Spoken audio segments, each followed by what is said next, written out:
Cousin ایک دوسرے سے سلام لیتے. بچیاں آیا کرتی تھی تو میری کبھی کبھی مجھے بتایا جاتا تھا، میں نے ایک پابندی لگا دی، بچیاں جب مدرسے میں آتی تھی کہ جو دور سے بچی آئے اس کو جس آدمی کا نام لکھا ہو بتایا جائے وہی لینے آئے. ایک دن مجھے اطلاع دی گئی کہ آپ تھوڑی دیر آئیں. میں گھر گیا تو مجھے بتلایا گیا کہ ایک بچی ہے تو اس کو جو پہلے لینے آتا تھا وہ نہیں آیا، کوئی اور آیا. میں نے اس کے بھائی کو فون کیا کہ آپ لینے نہیں آئے. کہنے لگے یہ کزن ہے ہمارا، اس کے ساتھ بھیج دیں، آپ ہمارا ہی کزن ہے، خالہ زاد ہے. میں نے کہا یار آپ کہاں ہو؟ کہنے لگے مجھے 20-25 منٹ لگ جائیں گے. تو میں نے کہا ابھی کلاسیں بھی جاری ہیں تو آپ ہی آ جانا خود ہی. کہنے لگا سب آپ بھیج دیں، مجھے اعتبار ہے اس پہ. میں نے اس کو ایک بات کہی جو آپ کو بھی کہتا ہوں. میں نے کہا یار تمہیں اعتبار ہے تو اللہ رسول کو اعتبار کیوں نہیں؟ انہوں نے کیوں غیر محرم بنایا؟ عجیب تماشا ہے. مجھے پپھی ذات پہ، خالہ ذات پہ، ماموں ذات پر اعتبار ہے، نبی پاک کو کیوں نہیں؟ آپ کو زیادہ پیار ہے لوگوں سے یا نبی پاک کو امت سے زیادہ پیار ہے؟ کیا مطلب تماشا ہے؟ کیا مزاج بنا لیا میں نے اور آپ؟ نبی پاک نے ایک شخص پر اعتبار نہیں کیا، پر میں اس سے پردہ کرو. آپ نے اور میں نے کیسے کر لیا؟ نبی پاک نے خالہ ذات، پھپھی ذات، دیور پر، جیٹ پر، سالے پر، بہنوئی پر اعتبار نہیں کیا، پابندی لگا دی. تو نے کیسے کیا؟ تیرے دل میں زیادہ درد ہے، تو زیادہ دین کو سمجھنے لگا ہے، انسانیت زیادہ اچھل آئی ہے تیرے اندر. اعتبار کیا ہوتا؟ یاد رکھنا دنیا میں جتنے گھر تباہ ہوئے ان لوگوں کی وجہ سے نہیں ہوئے جن پر اعتبار نہیں تھا، ان کی وجہ سے ہوئے جن پر اعتبار تھا. گھر کا بیٹی لنکا ڈھائے، بار والے آ کے کبھی بھی گھر میں کوئی نقب زنی نہیں کرتے، جب بھی کرتے اعتبار والے کرتے. میرے رسول پاک علیہ الصلوۃ والسلام کی وہ ازواج جن پر اللہ کو اتنا اعتبار ہے کہ رب کہتا ہے میرے محبوب کی بیویوں تمہاری جیسی دنیا میں دوسری ہے ہی کوئی نہیں. اللہ کو اتنا اعتبار ہے. لیکن ایک نابینا سے آبی آئے تو حضور کی 2 ازواج بیٹھی تھی تو نبی پاک نے فرمایا پردہ کرو. یا رسول اللہ وہ تو نابینا ہے. فرمایا تمہیں تو نظر آ رہا ہے نا، تمہاری آنکھیں تو کھلی ہوئی ہیں. حضور کو اعتبار نہیں تھا. بس کر دیں. سب سے بڑا ظالم وہ ہے جو کہتا ہے مجھے بیٹی پہ اعتبار ہے. وہ ظالم ہے، وہ اپنی بیٹی کے ساتھ ظلم کر رہا ہے.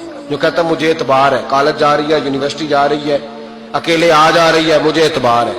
یہ ظلم کر رہا ہے بچی کے ساتھ. وہ تو بچی ہے، اس کا تو ذہن کمزور ہے.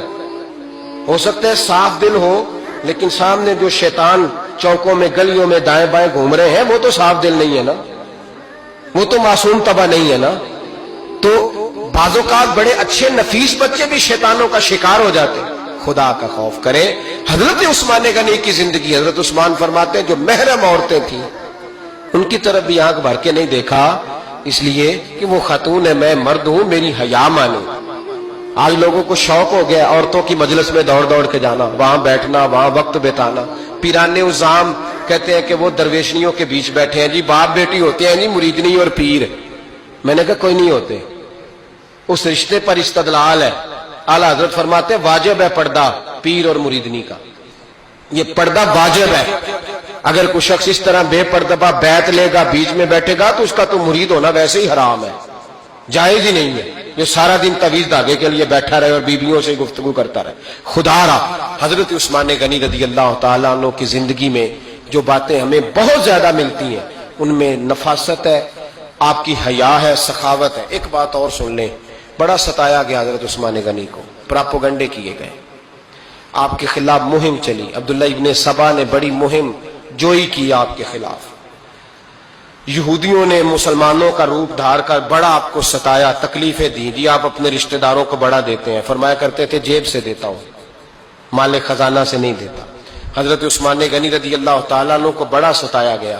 یہ واحد خلفائے راشدین میں خلیفہ ہے جن کا 40 دن پانی بند کیا گیا، کھانا نہیں آنے دیا گیا.